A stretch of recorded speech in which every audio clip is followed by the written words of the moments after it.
Welcome to the Civic Circus Podcast. I am Spencer Duncan. And I am Tricia Sublett. Let's start the show. 1, 2, 3, 4.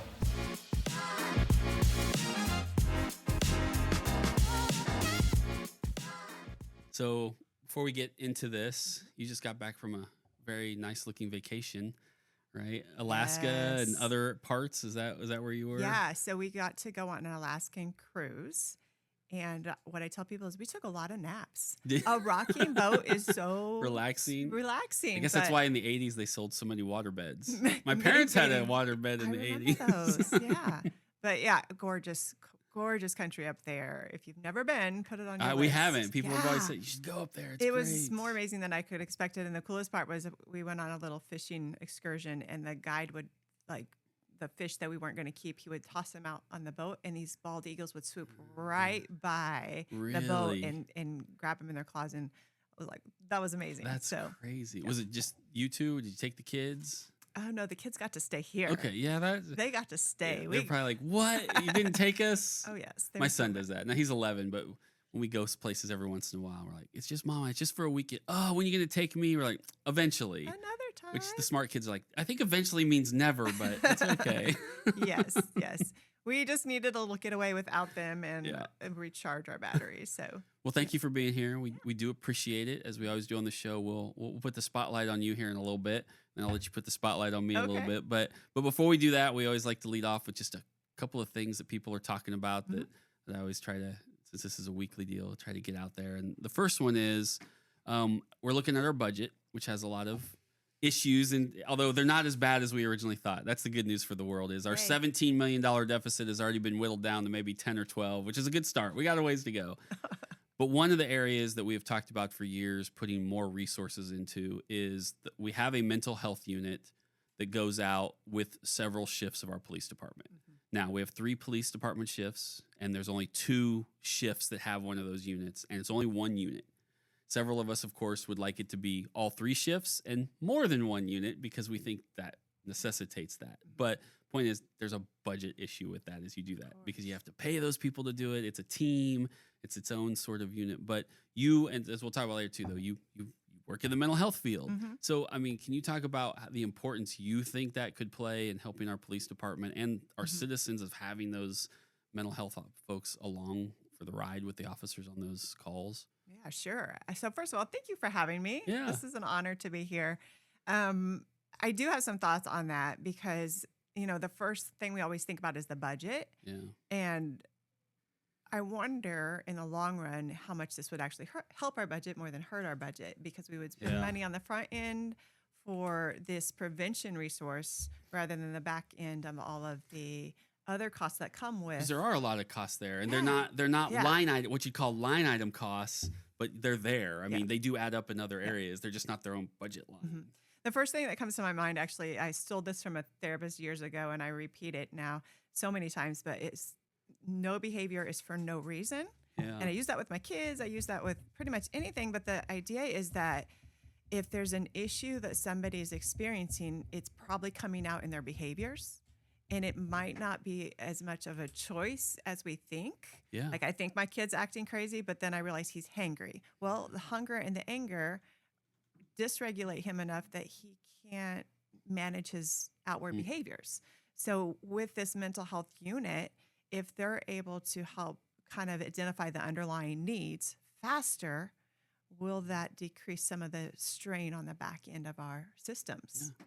That seems like such a simple thing, but it's not in the sense that, and I had kind of when I got on the council and I started talking to officers more and we had issues that came up on calls, that started to make a little more sense. And it's not just the officers can just show up and say, stop this behavior, let's have a rational conversation. Because in those mental health crisis moments, those individuals, oftentimes not a fault of their own, but aren't capable of having that conversation and just stopping whatever they're in the middle of because they're in crisis. And again, while that seems obvious, you've got officers who, again, no fault of their own, they're not trained to do that. We can't train, 200 plus officers to all be mental health professionals. Right. We can give them some basics so that they can make the right decision or call the right people, but then having that person they can call in and do some kind of analysis in the moment to say, oh, this is what they're suffering from, and here's a way to approach them is critical. And to your point, it solves a lot of other issues. It's safer for that person, so that whatever action is taken isn't detrimental to their well-being.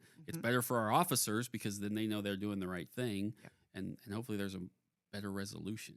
And you have to think, when we are in crisis, we're no longer in this front part of our brain, which is our thinking. It's not logical. We're in survival, fight, flight, freeze. And when we're in survival, we're not considering and making choices of what should I do next. We're literally like, what do I need to do to survive? So until we can get them back in thinking brain by helping regulate, nobody can most often make really wise choices. We're reacting to the situation for survival.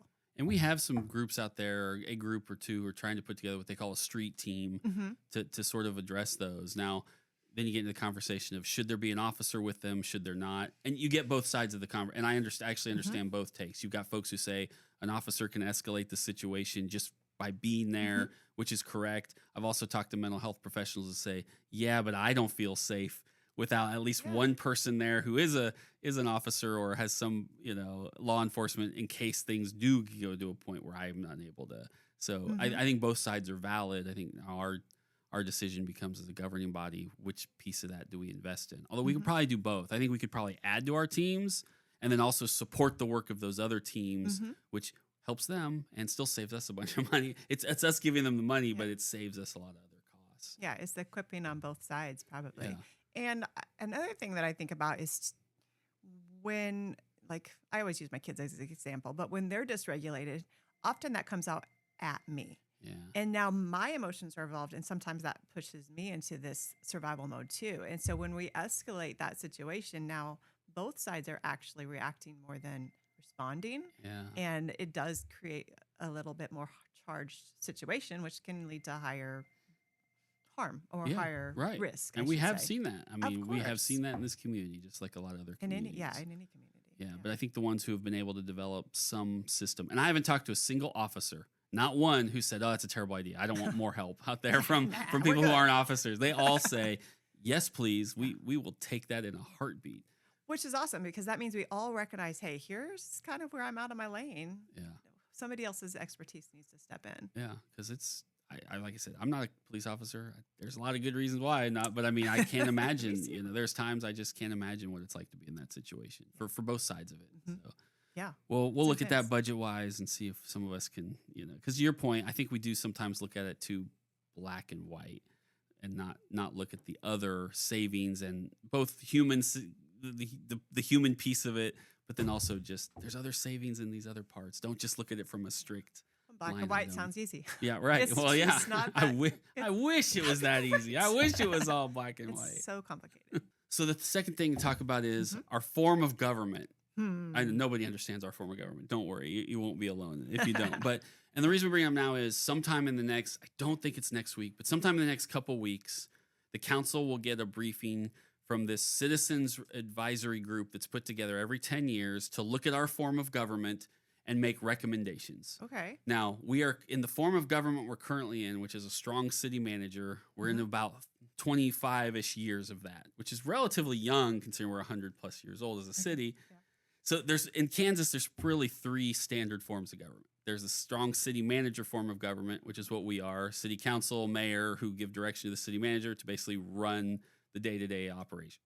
There's the city administrator form of government, which is similar to the city manager form, except the city administrator may run the day-to-day, but the mayor and council sign contracts, city administrator cannot make certain decisions without votes and going to them and doing that. They don't have quite the autonomy that maybe a city manager has. The department heads have to be hired by the entire group, not just the city administrator. So it's a little more oversight from your governing body. And then we have the strong mayor form of government, which is the mayor is in charge of everything from day-to-day operations. And sometimes they'll hire an administrator, but they make all the primary decisions. There is a 4th type of government Kansas has had, which Topeka had for years, which we got rid of many years ago, which is where you basically elect your department heads. So we used to have a water commissioner who was elected by the people. We used to have a public works director who was elected by the people. And so there was some thought that gives them more Again, that's a double-edged sword. You have to be more tuned into the people because they're going to vote for you, but also are you making more politically based decisions versus, hey, I'm just part of this? Again, probably good opinions on both sides of that. But so Topeka had that form. Topeka also went to the strong mayor form of government, and then the citizens voted 20-ish plus years ago to go to what we currently have. So, and when they did that, they put this review group that took every 10 years. Be like, how's it working? Okay. And so I will be as fascinated as everyone else to see what recommendations they have, if any, or any suggestions they have. And I don't know. I mean, I think people get frustrated with our form of government at times. I also remind them that, well, they also got frustrated with the strong mayor, which is why you switched to this. And they got frustrated with the electing everybody, which is when they went to strong mayor. We haven't tried the city administrator form. Maybe we should try that next, right? So yeah, there's a lot there to unpack, but I do think people get confused about some of the roles of, why do we have a mayor and a council if we have a city manager, and that kind of stuff. But I do remind people, we give the city manager a lot of direction, and if they misstep and aren't moving things in the right direction, it's our job, just like any board of directors, if you will. To say, what are you doing? Reel them back in. And so that's why we're bringing it up today, just briefly to talk about there is a review process going on to look at those various forms of government. I think that's interesting because I didn't realize how many different forms of government. You just gave me a whole education right here. Hope there's not a pop quiz, but right. What stood out to me is that 10-year review, and so this willingness to shift and change if it's not quite working. Yeah. And I think that's growth. I mean, that's growth for our community. If we're stuck in a situation and we're unwilling to look at is there different ways or better ways, then we'll keep staying stuck. So I think we just have cool. to listen, because I can tell you, I've looked back through some of the studies, just general studies that Topeka commissioned before I got on the council. This is my 6th year. And then 1 or 2 that we've done since, where some of my colleagues, God bless them, would read the results and they get offended. They take it personal or they get very defensive. And I'm like, it's okay if you disagree sometimes with what they're saying, but you can't just instantly dismiss it because it's a criticism. Otherwise, you can't, to your point, grow. You can't develop and grow if you just every time you're criticized say, well, that can't be true because I'm doing it right. Or I won't, right. I'm not taking your criticism. And so that's what you have to be careful is if we're going to ask these people to give us recommendations, we should take them seriously and be like, oh, thank you. Those might actually work. Well, and it's getting this wider perspective from different people and from different places of life, from different backgrounds. Because it affects different people differently. Yeah. So that's really interesting. I'll be interested to watch now. Me too, because like I said, I can't, and I'll have to let people know on social media. I don't think they're presenting next week, but I think maybe sometime in July. I think they have to have their report in under the code by the end of the month, but they can come report it in July or something. So yeah, we'll see. So in fact, in Kansas, there are 650 cities in Kansas. Actually, that's a lie. There's 625 cities in Kansas, and we have 105 counties. And we have, I think it's now over 2,000 townships.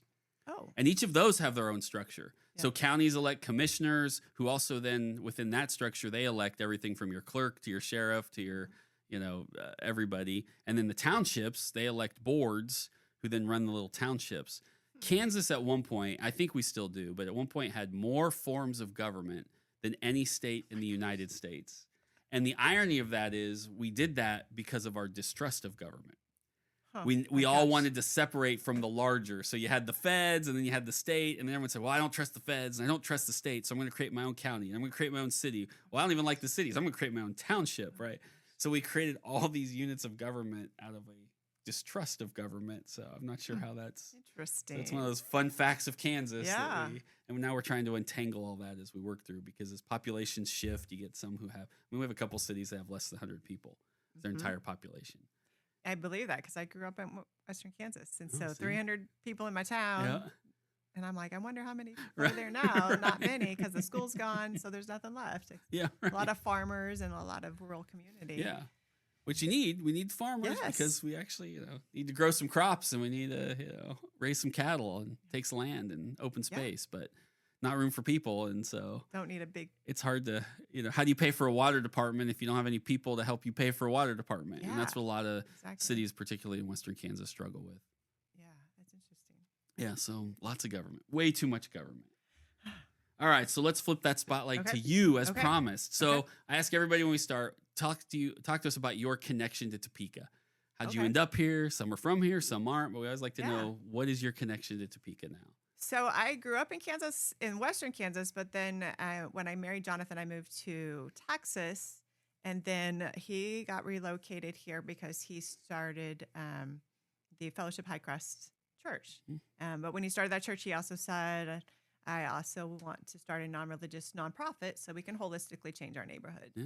And so lo and behold, we're back to Kansas. He said, I'm never moving to Kansas. It's cold. And it's funny. I remember walking outside one day, and I'd never lived in Topeka, but I was like, it feels like home because just something familiar in the climate, I guess, or whatever. So that's how we landed in Topeka. And how long ago was that? we moved here in 2018. Okay. So it's been somewhere around that that sounds time. about right. About then. Yeah. That's So relatively new, still learning a lot of things about Topeka, but we made it home. Jumped right in. We Didn't did. take you guys long We to. did. Yeah. So talk to people about, I guess, for lack of a better, what you do. Now you can give your credentials and kind of what you're out there in the world doing. So I am the mental health director for Scent. And the mental health part of Scent started in 2020. The leadership said, hey, if we want to holistically change a neighborhood, we better not ignore the mental health piece. Yeah. So they brought me on, and we set up the mental health department with that goal of really reducing barriers that prevent people from getting help. Two big ones are accessibility and affordability. So those were kind of the focuses of how do we overcome these barriers. So since that time, the mental health department has become self-sustaining. We brought on another therapist. We've also added substance use treatment, a lot of case management. And then we keep adding things because we partner really well. We have a clinic, and we have a low barrier food pantry, and that's all just under that one branch of Scent. Yeah. So lots of movement in our building. Lots of people come through the center each week, really. So you have a lot of letters after your name. So what are some, just give people, when you look at you got all those letters, which means you've done something. You've got some. I'm a licensed clinical social worker. Yeah. That's no. Well, no, but that's. I've been through a lot of trainings. That's a lot. No more letters. Yeah, that's enough. That gets me where I need to be. So talk about the number of people you serve and sort of some of what that looks like on a daily basis. Yeah. So I really try to see clients in my office. It can be anywhere from 10 to 20 clients a week. A lot of individual clients. If they need couples therapy, I send them to somebody else because I'm not that good at it. I work with kids. I work with adults, teens. I do a lot of play therapy. I don't think we have enough play therapists in the city, honestly. A lot of non-directive play therapy, Santray. I do some EMDR work for trauma. I'm also TBRI trained, which is trust-based relational intervention, which is it's not really therapy, but it's a modality for a lot of foster adopt families to use. Because when those kiddos start life, they've started with a different foundation, so they need a different method of parenting. And so we've kind of merged all of those together, and then we've added a couple of groups. We have a group called Making Sense of Your Worth. It's this really powerful curriculum. It's 8 weeks, and it helps you understand what are the lies I believe and where do they come from, and then how do I replace them with truth. So it's really powerful. We have a men's group. We have a women's group. We run it all year round. And then there's a second part, parenting for positive self-worth. So, okay, if you learned all this stuff about yourself and you want to parent your kids different than you grew up, join this group as well. And then we also do kind of a non-formal group for teens called Creative Expressions. So it's a landing place. It's not therapy-based. I mean, it's therapy-based, but it's not therapy. We don't require insurance and like all of that because we want it to be a little bit more non-formal. But it's a landing place for teens on Thursday afternoons. Through the school year, it's 4:30 to 5:30. In the summer, we're doing a little bit unique, longer sessions with them. So how do you convince people who look like they kind of want to do it, but are very reticent to actually do it for a lot of reasons, whether they think it's a stigma, whether they grew up in a household that said, don't you do that, or just their personality? I mean, how do you help them bridge from, come on in, it'll be fine, I promise, how do you get them there? So really what I tell people, because they'll say, I don't need therapy, I'm not crazy. And I just look at them and say, everybody needs support. Because that's how I frame it as like, man, everybody needs a place to get some support and unload what's on their brain. Or like teens, a lot of times if teens don't want to be there, but mom says, I got to be here, then I just contract with them. All right, let's give it a month. And if it's not helpful, I don't want to waste your time. And if I'm not the right fit, let me help you find that. So my goal is to get you the best help. And if it's not here, that's okay. We'll still walk with you for your next best steps. So just give it a try. And then, if it doesn't work out, people just disappear and don't reschedule, and that's okay too. And sometimes people just aren't quite ready for that, but they might need that introduction to kind of start to warm up to that idea. I know, because I think a lot of us think we're coping with things, and sometimes we are, and it's great. But then you realize if you get into those conversations where it can benefit you. I mean, in my experience with therapy personally hasn't been too extensive, but it's been on some levels. We've taken my son, as he's got ADHD and some other things, and that became an outlet, not just for him, but for us to learn how to work through those things, just emotionally, how to handle that, so we're not stressed and can focus on him instead of holding it all in ourselves all the time and being concerned that we're doing the wrong thing or the right thing. And then, we did couples therapy. We did premarital therapy, which was much more productive. That's one of those things you're like, oh, should we even do this? I don't know. And I went to someone at church who was a therapist, and she said, yeah, let me recommend you. And we did that, and it was great. It turned out it was much different than I even imagined it would be. I don't know what I thought it would be, but it was much different. And so I was never reticent, but I was one of those like, okay, I'll do it, but I don't know what. And then you get into it, you're like, oh, wait a minute. I learned a little something about myself, about other people, about how I react to things. And yeah, it really was, it has been beneficial. So, but I know it's hard to convince people to just take a shot. Yeah. Sometimes. Yeah. The reverse of that is the lack of access we have then in the community.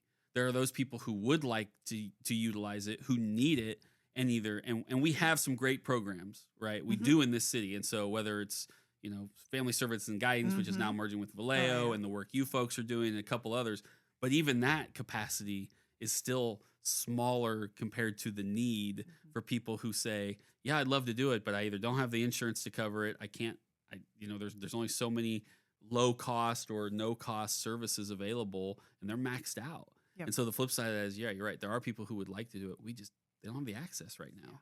Wait lists are really long sometimes. And it kind of breaks my heart, because I'm like, if people are calling now, they need the help now. Yeah. And not 8 weeks. We can get you in 8 weeks. And you're like, okay, but I'm literally falling apart today. Right. Yeah. And you're right. We can only do what we can. I can't create more hours in the day. And sometimes I try to squeeze a little bit extra here and there, because the other thing that I know is, like, sometimes people will try out therapy, and if they haven't found that right fit, then they're like, nah, it's not helpful. Right. And so they'll get in my office, and I'm not the right fit for everybody, but they'll tell me stories, and I'm like, oh, and I'll reframe it in a different way, and I can see the relief on their face because somebody gets it. And that's what people need, is they need somebody to actually see them for who they are and feel like they're heard and understood. And that makes a huge difference, to feel like, okay, somebody finally understands what I'm trying to express here, or what I'm experiencing. So, but that's not to downplay anybody's therapist, but to your because point, we all have different. Kind of our skill set. We're gonna match up. You could be the best therapist in the world, and for some reason, you and this person just don't connect, and it didn't work out. And then they find someone who they're more comfortable with, for a variety of reasons. But, exactly. So, and I know you will. I know this is a frustration you have probably. I mean, in terms of how getting groups like yours and the work you're doing access to more resources so you can expand what you're doing. Because I do think one of the problems we have with government in general, and I see it at the state level a lot because I'm lobbying up there all the time. I see it in a little more micro level at the city level, where we want to pour all these resources into stuff we're doing. And I always want us to take it, why are we doing that? Why would I not just provide the resources I have to these folks who could just expand and do a much better job, because they're already taking very little and doing a hell of a lot with almost nothing. Imagine if we gave them an actual something to work with to expand those services. I just don't know I'm not sure how to convince other people, especially decision makers like myself, that that's a better path than starting our whole entire own program, as opposed to just leaning into what's already in the community. Yeah. Yeah. I mean, obviously, small nonprofit or any size nonprofit, you always got to have your eye on that budget. And so there's programs or services that we provide that we can charge insurance to or bring in a little bit of revenue. And then there's things that we just can't, like case management services can't always be billed.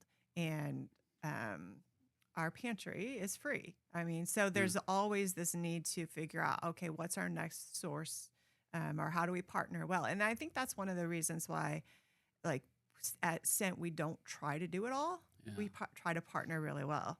We're like, if somebody is doing that and doing that well, great. How can we partner with them to provide that in our community? Because we don't have the capacity to learn how to. Right, We to have a do it. chiropractor who comes in. I don't know how to do that. And I'm not going back to school, but I'm really glad he's there because I walk across my office, the hallway, and get my neck adjusted, and I come back. So if we can partner well and provide that for our community, that's a huge win. And you guys have done it down in Highcrest Mhm. and committed to Highcrest, not just Scent itself and all the work, besides the work you're doing, all the housing. And I'm going to drag Jonathan here at some point. Of He course. to dig into some of that, but I want to have you first for on purpose too. I really. But I mean, you obviously have not just committed that with Scent. You guys live there. Yeah. I mean, you're raising your kids Yep. there, and as I grew up in this town, so I still know people, family, friends in all parts of the city, every part. And so even growing up, I'd go to different parts of the city. I remember my first woman who took care of me was in North Topeka, and so to me, it's never been. The city's never been as isolated, I think people who've moved here at certain times or had different experiences, they get to their one area and that becomes their area. And that's great to some degree, but I'm always amazed too when people say, even I live on the west side or people on the north side, oh, I'd never go over to the other side. I'm like, what? That's a great little store down there. That's a great little restaurant. What do you mean you didn't go visit? Oh, it's so far, which makes me laugh too. I'm like, it's 15 minutes at Right. most. Calm down, right? But I think there are certain areas of the city then, because of that, got reputations that were not deserved. And I think Highcrest was one of those. Yep. Yes, it has had its issues. There's still landlord issues there. There are certainly at one point, although it's much better, were some criminal activity issues to some degree, although those were overblown.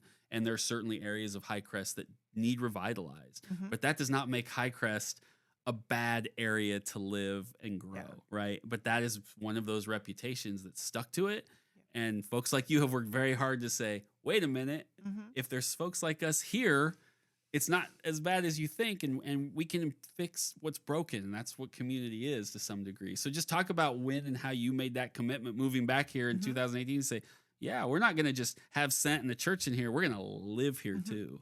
Yeah, that was non-negotiable when we moved because we said we want to be in the community that we do life with. And, we really operate by the principle that every person has infinite dignity, value, and worth. And so even if you live in a broken down home, that doesn't distract from your dignity as a person, as a human being. And in fact, most of our staff lives in Highcrest because we said we're here to change our community, Right. not come in as experts, if Right. you will. Right. And it's not that we're not experts, but not to come in and change what we think you need to do. Right. We're living as close to the problem as we can so we can hear from our community and change our community. And it's It's real hard to sit in a room full of people and say, you need to do better in this area while you then drive away to the other side of Sure. town where you Yeah. actually live your life, right? Yeah. I mean, and that matters to the people who are there because when you have buy-in to that area, people know you're truly invested. So they're going to trust you more and they're going to listen to you more. And when you say, we're going to get this done, they're going to believe you. And if you have a failure, they're going to be like, that's okay. We know you're going to keep trying. And I'm sure that makes all the difference in terms of the day-to-day work of being down in that neighborhood. And I know the people I know in Highcrest certainly are so glad that that investment has been made down there because they recognize what a difference it's made to have those services and those facilities down there. And I think it takes time to build that trust because sometimes under-resourced communities have had a lot of people come try to throw a lot of solutions. Yep. And if we said, no, this is our community, hopefully, like after some time, after viewing and being able to observe firsthand, that can build that trust for the community that you can come talk to us if you want. Like, we're here to help and say, and not to come in and throw what we think. Right. Well, and a common theme through this podcast as we've done them has been the idea that we bring in folks like you who really do know what the priorities are in the community, right? I mean, I don't live in Highcrest, so for me to sit at a council meeting and try to say, well, I know what the priorities of Highcrest should be, that's bullshit, right? I don't know I don't live there. I'm not there on a regular basis, but too often we'll ask folks like yourself, okay, what are the priorities?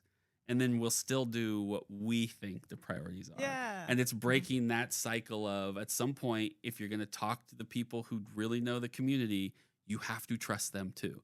And so even though maybe there's this little voice in your head that says, well, I think the priority should be, you have to push it to the side. No, no, no, no. The people who live there have told me that's fourth on the list. But here's these other three things. And we do a terrible job of that. Just government in general does a terrible job of that. And some of that's the different levels because you get politics that get pushed into it sometimes, or you just get our worldviews are different. And so you got to get, in our case, 9 council members to get at least 6 of us to agree on something and what that looks like. But I do think we fail at times to actually sit here, have these conversations, and then we pat you on the back and we say good work, and then we do about the opposite of what you asked us to do. Right? And I recognize that, because I've had enough of these conversations now to realize that I've got to flip my own mindset in that approach and actually take these conversations seriously, not just as a good job and I'll talk to you later. And, then I can go tell people, well, I talked to them. Well, yeah, but did you listen and do anything they asked you to do, Spencer? And I'd like to be able to say yes more than I say no. But I can't do that without these conversations. But I'm sure that gets frustrating because I know that gets frustrating at times. I'm sure for you folks to have those conversations and then be like, why'd they ask us? I'm sure my kid says that a lot. Why'd you ask what I wanted for dinner? You give me something else every time, right? Did not ask for the broccoli. Right. Yeah. I think that is, there's a lot of truth to that, but you said the key is it's the listening piece. Yeah.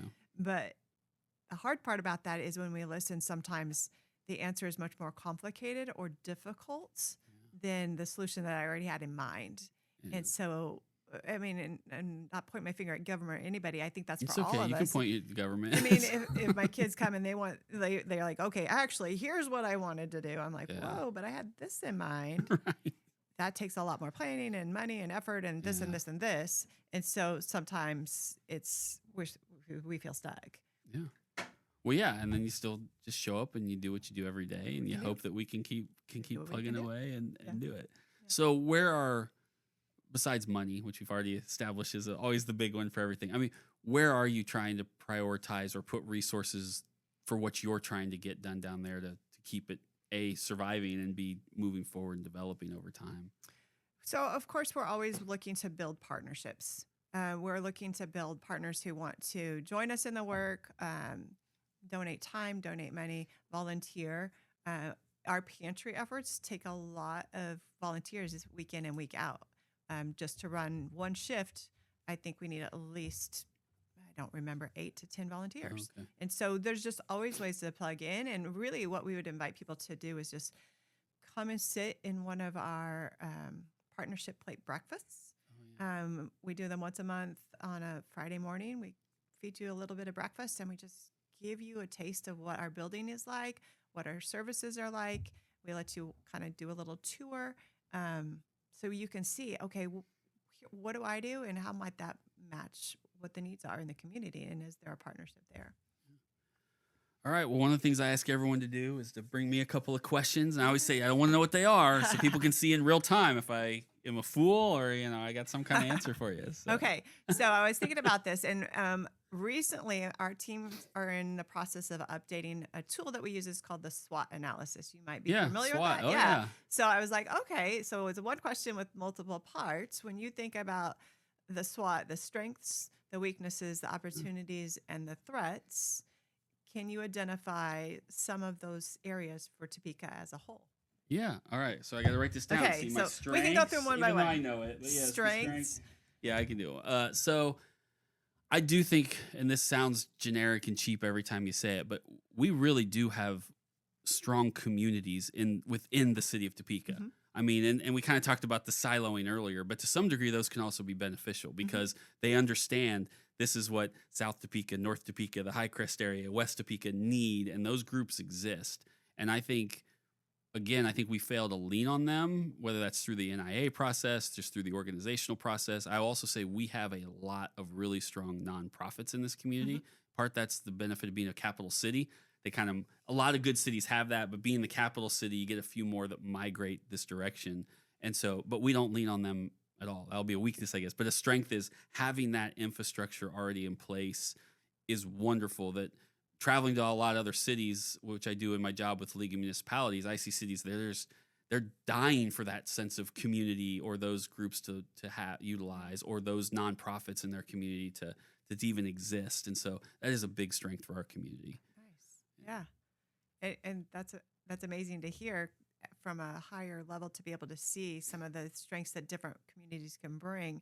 And then when you put that all together, how that really strengthens a community. Yeah. And I think we need tighter circles and then bigger circles.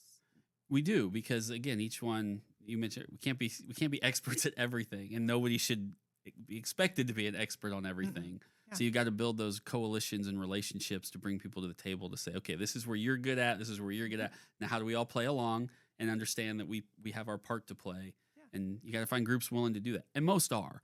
You just got to find them willing to step in, and someone just needs to facilitate that. And that goes to our weakness. We don't utilize those. We don't utilize that network. We do in spurts, a little bit here, a little bit there. But again, especially one of the big ones are our homelessness crisis, really, as that number's grown.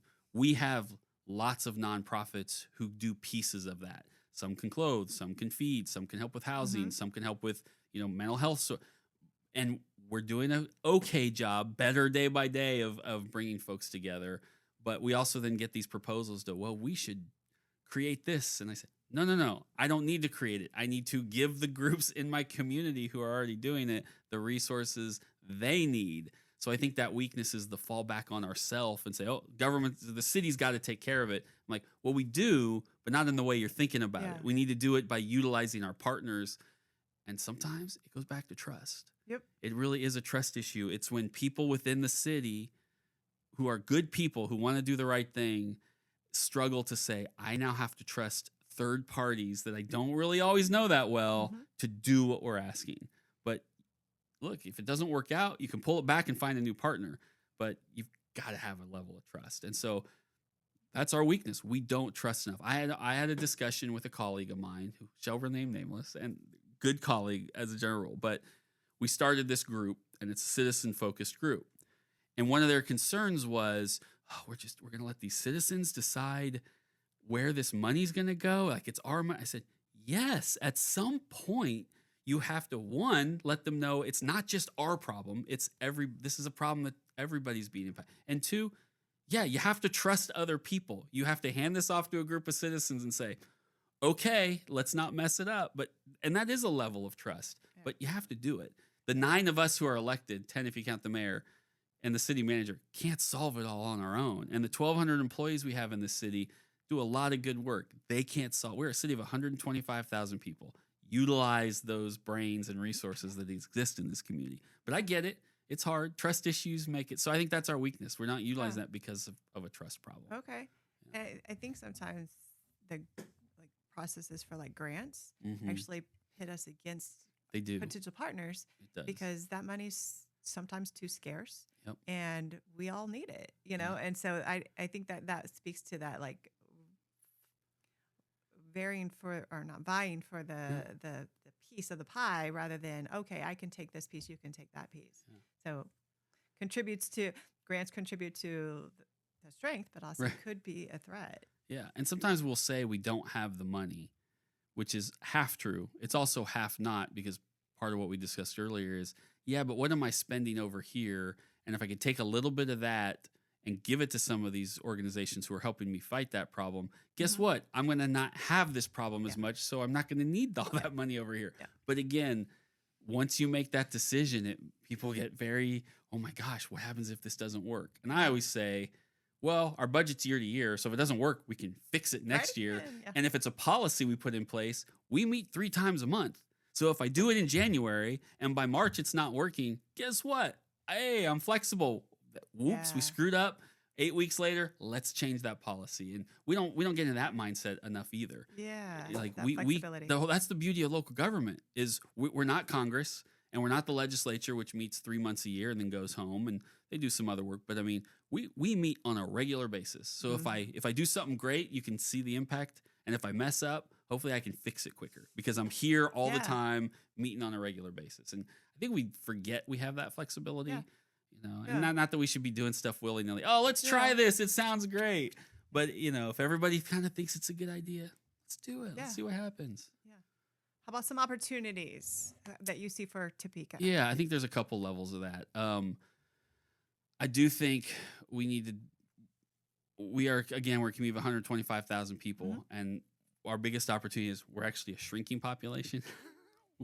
The county is not. The Shawnee County, now, Kansas as a state has lost population, so it's not just a Topeka problem, it's a Kansas problem. But some of that has whittled down. Obviously, capital city, we haven't seen the growth like the Kansas City area or Wichita, right? But we're the capital city. Why aren't we growing? But the flip side of that is, yes, that's completely a weakness. But the opportunity there is to flip that around and to focus on why is that happening, right? And everyone, I know we got a lot of potholes. I get it, right? And those are the kind of things we hear. Oh, if we didn't have potholes, but that's not where it is. The opportunities we have are things where we're expanding childcare, right? Expanding job development, expanding some of our small businesses that are at that 20 employees or less, but could grow if they had some more support. Those are where our real opportunities at, because those are things that make a difference to people. And if we focus on, okay, how do we grow Topeka? If we start looking through that lens of what is the opportunity to grow our city and sort of make decisions through that prism, I think we'd make a lot different decisions sometimes. Because we get so focused on hanging on to what we have, which is important. You don't want to go backwards, but sometimes you do that to the detriment of how do you move forward. And I think we have to look at that opportunity of how do we grow this population, and that should be how we view some of this stuff. And we just don't. We had the opportunity as a team to travel down to visit Thrive Allen County, a nonprofit, to see kind of the work they do and just kind of steal some ideas that work really well. But something that she talked about really stuck out. She said they were interviewing candidates for a position in town. And the first one came in and said, well, do you have a dog park? And they all laughed. And the second one came in and said, well, do you have a dog park? And they were like, oh. The third one came in and said, do y'all have a dog park? And they're like, we're working on it. So what she said was like, people came in and said, can I see this my home? And it wasn't about the potholes, because we didn't count those before we moved here. It was like, well, can I see building this space, my family and my home? So I think that that's important to look at. Those traditions might be really helpful, but if different generations come in and say, wow, this doesn't fit, then I'm going to move on to Kansas City or another area. And I guess this is the reason for this is probably political, but whenever we have these discussions, it does focus a lot on things like taxes. Why is a new business coming in? Oh, the taxes are too high. And maybe they are. And so that's not, you don't discount those things. And sometimes it's, oh, you got some potholes, right? And there's these couple things that the citizens who live here, rightfully so, have concerns about. But the truth is, most people, when they want to move here, whether they're just a citizen or whether a business looking here, those things are 5th, 6th, 7th down the list. What they really want to know is, what are your schools like? Yep. Do you have parks? What is the quality of life in general? Are there things to do in your community? And then what is do you have people who are trained to do the work? If I'm going to bring 300 jobs here, what's your workforce look like? Right. And then they'll start to say, now, what is your tax structure? And let's take a little better look at your infrastructure and the road stuff. And those are important, but that's not the top of the list, because they want people who want to live here, who want to work here, who are going to be productive for them. And productive people means they're happy people. They enjoy where they live and they like their community. And so those are the top of the list, but that doesn't get talked about as much, because when we start to invest in those things and you have a limited number of dollars, there's criticism, and I understand why, but I'm also like, folks, we have to balance it out, because those things matter if you want people to stay here, live here, embrace Topeka, and move here. Yeah. Got to develop all the areas. Yeah, right. I tell people, believe it or not, it doesn't feel like it sometimes, but we can, chew gum and walk at the same time. It doesn't always appear that way if you watch some of our council meetings, but we really can. You just got to give us the chance. How about the threats? Yeah, so there's a couple threats, I think. First of all, as with anything in life, we are our own worst enemy at times. Yeah. And I tell folks all the time, I don't mind criticism. I don't mind questioning. In fact, that's healthy. Like, government needs to be, I was a journalist my first career for 10 years. That's what I did. I questioned, why are you doing things this way? Is this the right way? And that's healthy. Those are important. But at some point that turns into a complete negative assault of just, you stink. You guys can't do anything right. The city's horrible.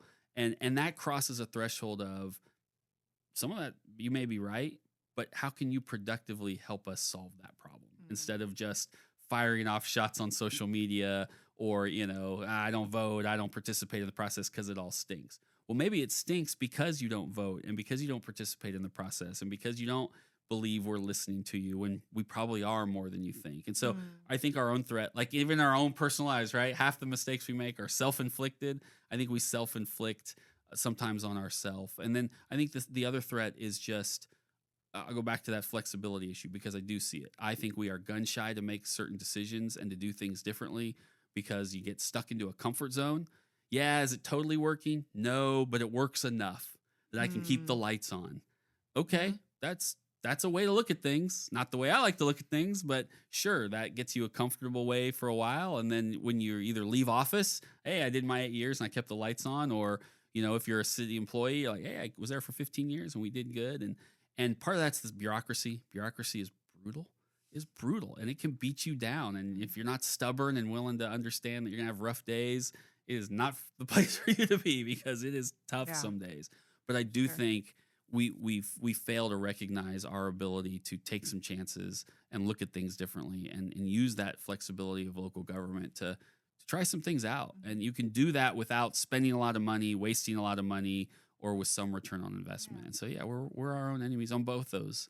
You got to take a chance, man. It's okay. It'll be all right. Scary, though, It'll be all right. yeah. And you're going to take criticism, and you're going to take compliments, and you're going to take good emails and bad emails. And I have yet to find any issue where everybody's happy. Nope. And that's fine. Once you recognize that, it's okay. It doesn't mean you shut out the conversation. It just means at some point you have to finally make a decision. And you have to hope it's the right one. And if it's not, I tell people, judge us. If it's someone who makes only bad decisions, I get you. That's a different kind of personality. But if you got people who are trying real hard and most of the time are moving things forward, and every once in a while have a misstep, I think not just in politics and not just as elected, but in life, judge people on how they correct their mistakes, not the mistake itself all the time. And if they're not correcting it and they don't own up to it, that's fair. But if they're like, great, I messed up, but I'm going to fix it. And I don't think we give people that grace enough, just in general. Well, yeah. I mean, because which one of us hasn't made a mistake? Right. And so if we can't own it and then move forward from it, then we'll all stay stuck. Yeah. But the worry of making that mistake becomes that threat of of just locking into that mindset of I better not make any decision, or I'll make the one that gets the least nasty emails and hope it's the right one. And so you make the decision and then log off of social media. Right. Don't look at your emails for a week. Do not disturb on your. That's right. Okay. Yeah. So no, that's great. Anything else you want to? You don't have to. I just want to make sure before we move on to the next thing. All right. Well, we always take a look at some emails. Okay. I have you. Here's the 2 of the week. I'll have you read it. I have you read them. First one, and we'll talk about it, and then we'll do the second one and talk about that. At the council meetings, there's been a lot more talk about RHID IDs. Yep. What is an RHID?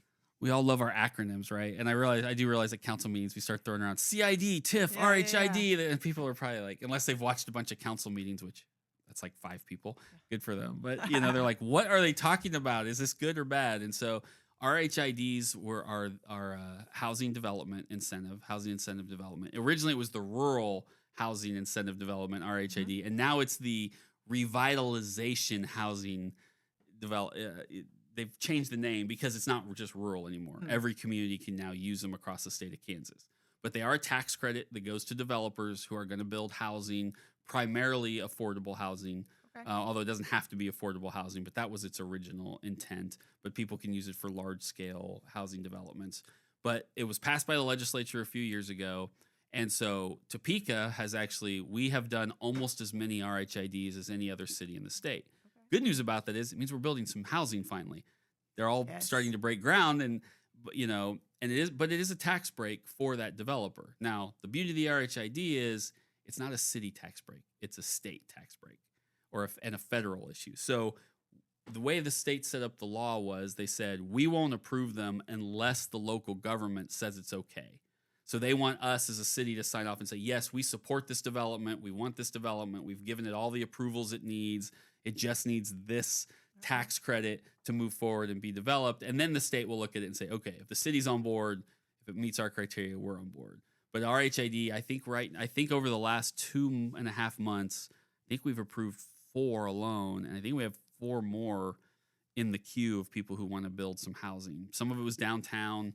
Some of it's some larger developments one up north, one out west. And so, Yeah. but yes, I've had people like, what the hell's an RHID? Yeah, I'm like, okay, I get you. It's You need a little yeah, cheat code. we do, for but the it's client. a long process. And the folks who want it have to pay. They have to be truly invested and what I call legitimate, because I think it's a $5,000 application fee. Wow. Because if you're going to build a multi-million-dollar, if you claim you're going to build a multi-million-dollar development, we want to make sure you're serious enough. And so people who are ready to do it really have to be ready to do it. Now, we did get an email recently from a councilwoman who said, hey, we gave this project, and I remember, I think it's out on 41st and somewhere. I got to go back and look. But they got this RHID a while back. Nobody's dug a hole yet. Are they going to build anything? Because we also want to make sure if they're not, we want to take that RHID back and say, hey, until you're serious, then you can have this. But we don't just want to be handing them out to people who aren't going to actually build houses. Right. I mean, we still need the taxes to come in and stay. Yeah. So we want those houses built. But that's an RHID. And like I said, I get that question a lot about, what does this mean? You keep using these terms. I'm like, all right, good call. I don't know either.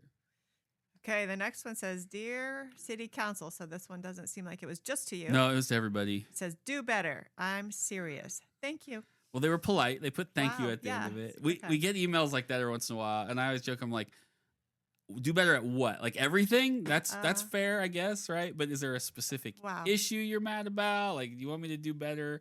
What I tell folks is, because I respond to those, and I think my response to them was kind of that. Like, is there any specific thing you're mad about or upset about or that I can help you with? But they're not wrong. I get it.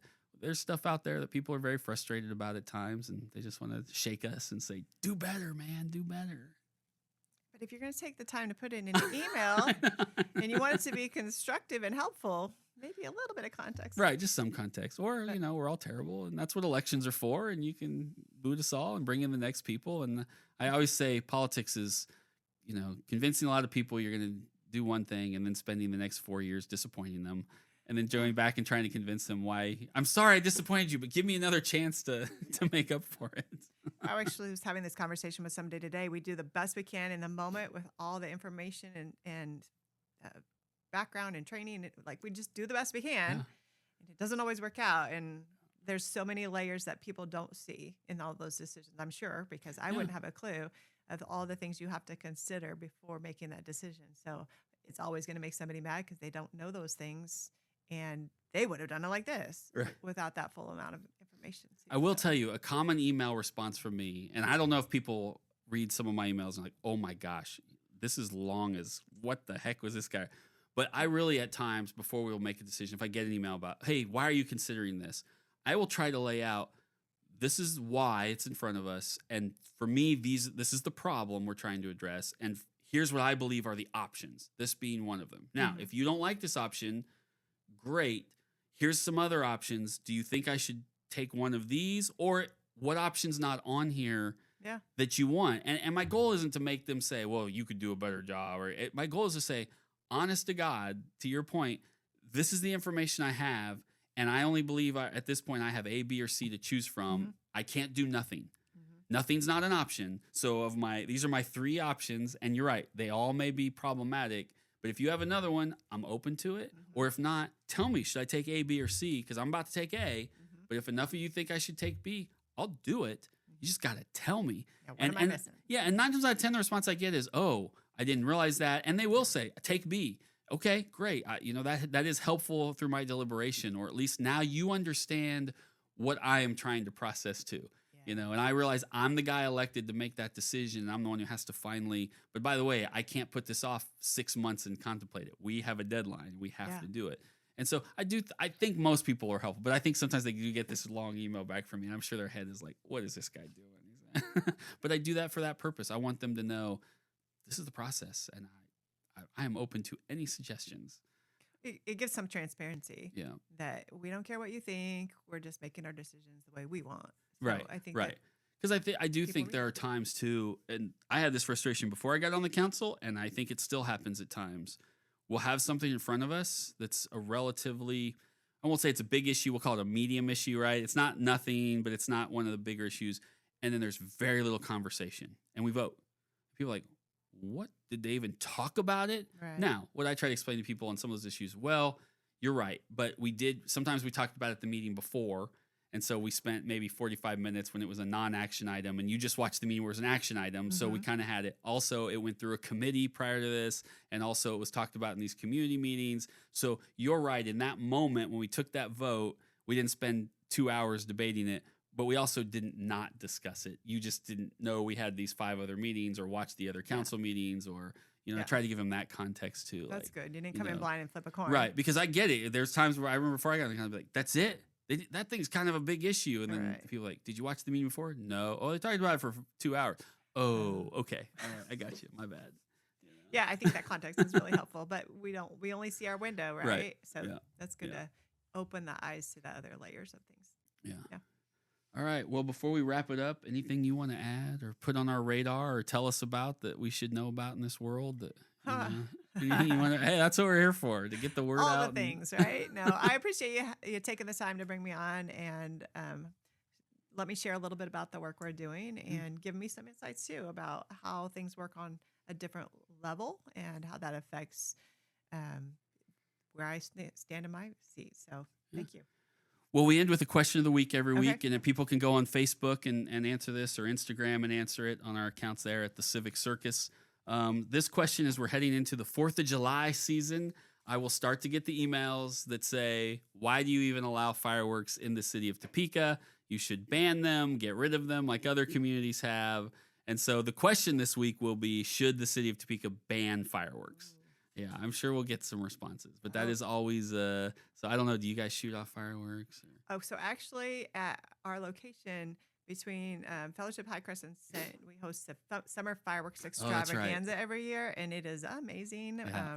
Food trucks, bounce houses, tons of fun. We usually have around 2,000 people that show up, so it's top notch. Totally recommend. We always do it the Saturday before, so people can still enjoy the holiday with their family. So come on out. This year we have a car show with it. So it's really, it's really fun. People love the car shows, and people love to show off their cars in those car shows. Yeah. So there's never a shortage of cars. There's always good food and lots of fun and community. Yeah, because I understand the frustration with folks. I mean, you get the pet issue as they agitate pets. Yeah. You get veterans who have PTSD who say, hey, this really, And so I struggle with that, because I also tell people I will not be a hypocrite. I've been shooting off fireworks since I was a kid. We still have people over. We'll do some fireworks. And so that doesn't mean I'm not open to making changes. But I said I'm also not going to sit here and pretend like I don't do it and I don't contribute to the firework issue every year. That would be just a bold-faced lie. And my neighbors would tell you that. Like, oh, no, Spencer shoots off plenty, right? But I do know that this is the time of year over the next, because tents will start to pop up here in the next 2 weeks, soon, the pre-tents before they can sell. And really, I think it'd be less of an issue if people wouldn't shoot them off when they aren't supposed to shoot them off, because you're really only supposed to shoot them off on the 2 days before, the 3rd and the 4th. Maybe it's the 4th and the 5th. I should probably know what the hell I'm talking about. But really, you only have a 48-hour window. But the tents can sell for a week leading up to it. So the minute people go buy them on that first day, they start shooting them off. And our police will tell you, look, if it's really bad, call us. They will go out and they will tell those folks, if I have to come back, you're going to get a citation. It's not what we want to do. Just wait a couple days and you can do it. We also don't have the resources to go track down, issue citations, and start arresting people or whatever everywhere across the city who are shooting them off. And so I think even some of the people who don't like them have gotten to the point where they understand, look, if it's within these 2 days, I can either leave town or I can make sure my pets are put away or in the basement, whatever that is. And I can manage as much as I hate it. But it's that extra time people are shooting them off. And that's harder to control. But I will tell people, our officers will take those calls. They will go through those neighborhoods. And if they see it, they'll make sure those folks know, stop now. And if we have to come back, there really is going to be an issue. So I feel like that would be a hard thing to track down. I heard it over there. I know it is. It is. Okay. So. Yeah. So I'm sure that'll be interesting conversation. It always is every year. It was one of the first emails I got when I got elected. Was, hey, now that you're elected. In fact, I remember the first time I ran for office, people were asking me that question. If you're elected, will you ban fireworks? And I was like, I don't think so, but I'm open to the conversation. But I'm not gonna lie, I don't know. I've been shooting them off here my whole life, and I'm almost 50. So Well, thank you. I really do appreciate you being here, and I think it's been a good conversation, and we'll keep doing it, and I'll keep coming over there to Cent and seeing where I can help the cause. Awesome. Thanks so much. Thank you very much. Have a good one, everybody.